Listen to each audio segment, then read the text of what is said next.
کباب گناب برای آقای مهندس موسوی، مدیر شرکت مفید شیشه و نفیس.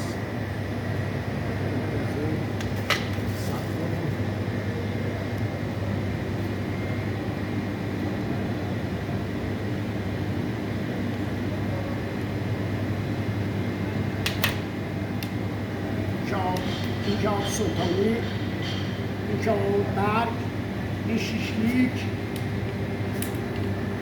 این هم کباب شلآور،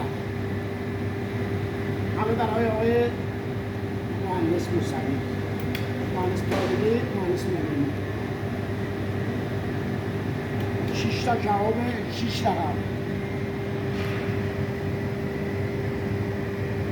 بخورن نوش جون.